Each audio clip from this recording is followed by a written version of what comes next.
নমস্কাৰ, নমিতা শৰ্মা ব্লগলৈ আপোনালোকক স্বাগতম জনাইছোঁ। আজি মই গৰমৰ কাৰণে মাছৰ টেঙা, ৰৌ মাছৰ টেঙা বনাম। এতিয়া নন ষ্টিক কেৰাহীখনত এচামুচমান তেল, সৰিয়হ তেল দিছোঁ আৰু গোটেই কেৰাহীখনত লাগাকৈ অকণমান ধৰি পাৰি লৰাই দিছোঁ। তেলখিনি এতিয়া আমি গৰম হ'বলৈ দিম।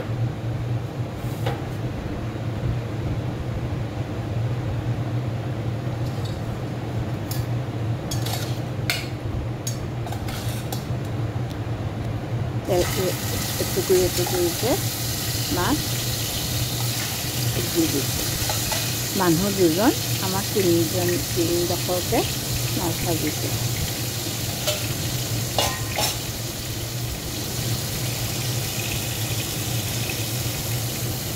অলপমান দেৰি পিছত মাছকেইডোখৰ লৰাই দিব।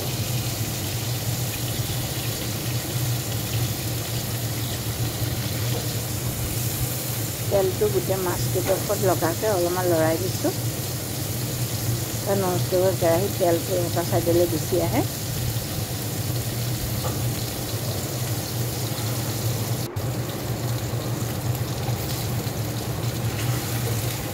এনেকৈ লৰাই দিব। অলপ দেৰি পিছত লৰাব, নহ'লে মাছকেইডোখৰ ভাঙি যাব। এনেকৈ লৰাই দিব। ননষ্টিক কেৰাহীত বনালে আচলতে বেছি তেল নালাগে।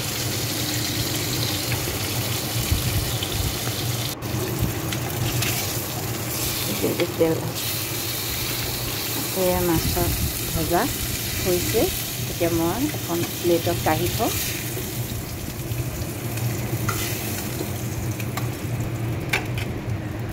এতিয়া ইয়াত অকণমান আৰু এচামুচ সৰিয়হ তেল ইয়াত দিছোঁ। অকণমান গৰম হ'বলৈ দিব। গৰম হৈয়ে আছে কেৰাহীখন, অলপ গৰম হ'বলৈ দিব। এতিয়া আমি তেলখিনি গৰম হ'লে অকণমান ইয়াত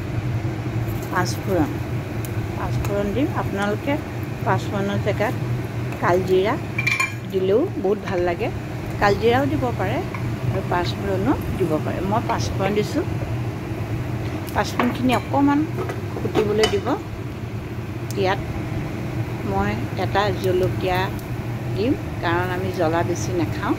আপোনালোকে যেনেকৈ খায় তেনেকৈ জ্বলা দিব পাৰে। কেঁচা জলকীয়া 3টামানো দিব পাৰে ফালি পেলাই।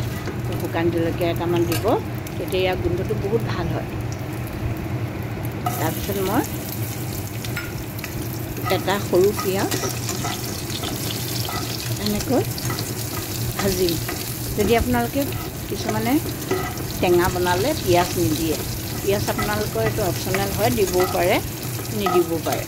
এই পিঁয়াজকেইডোখৰ আপোনালোকে এনেকৈ ভাজিব। অলপমান ব্ৰাউন হোৱাকৈ, বেছি ৰঙা কৰিব নালাগে, অলপমান ব্ৰাউন হোৱাকৈ ভাজিব। তাৰপিছত মই এটা গোটা ডাঙৰ আলু টুকুৰা টুকুৰিকৈ কাটি পেলাই পানীত তিয়াই থৈছিলোঁ। এতিয়া আলুকেইডোখৰত দি দিছোঁ।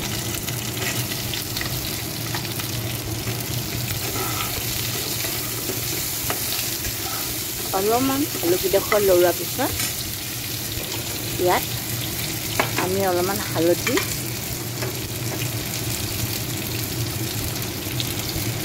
দিব আৰু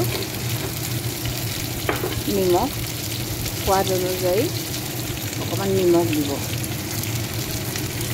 যিহেতু মই বেছি নবনাওঁ, নিমখটো মই জোখৰ অনুযায়ী দিছোঁ। আপোনালোকেও তেনেকৈ জোখৰ দিব। অলপমান লৰাব, এনেকৈ লৰাই 5 মিনিটমানৰ কাৰণে আপোনালোকে ঢাকনিখন দি দিব। আকৌ এবাৰ এনেকৈ লৰাব। আলু সিজিয়ে সোনকালে, আৰু মই বেছি ডাঠকৈ ৰখাও নহয় আলুকেইডোখৰ। আপোনালোকে বইল কৰিও আলু বনাব পাৰে, কিন্তু মই এনেকৈ কেঁচাকৈ বনাই বেছি ভাল পাওঁ। সেইকাৰণে মই এনেকৈয়ে দিছোঁ।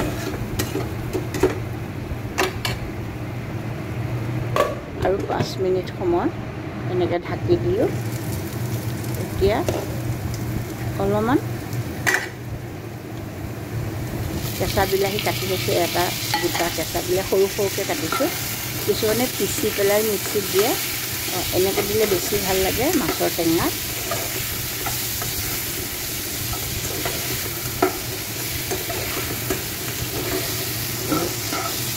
এনেকৈ লৰাব,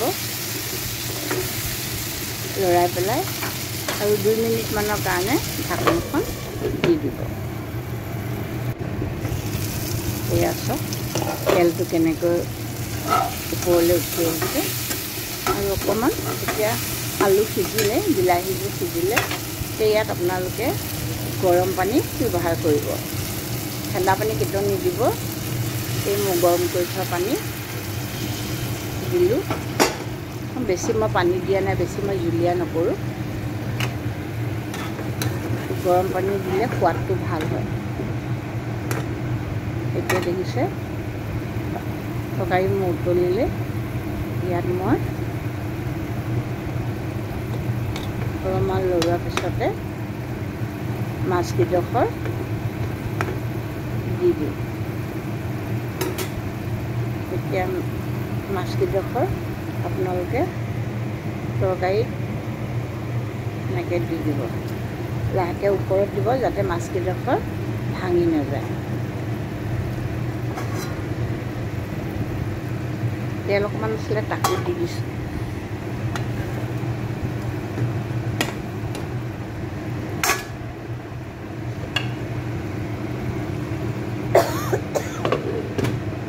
ঢাকি দিব।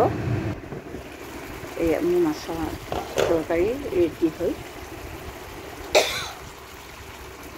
অলপমান নেমু চেপি দিব, কাজি নেমু।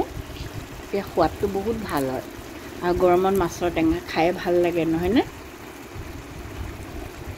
মাছৰ ৰংটো ইমান ধুনীয়া হৈছে তৰকাৰীখনৰ। যদি আপোনালোকে ধনিয়া পাত থাকে, ধনিয়া পাত কাটি দিব।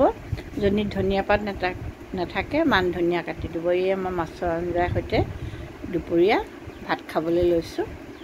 দাইলো আছিলে, দাইল আৰু মাছৰ টেঙা আৰু ভাত।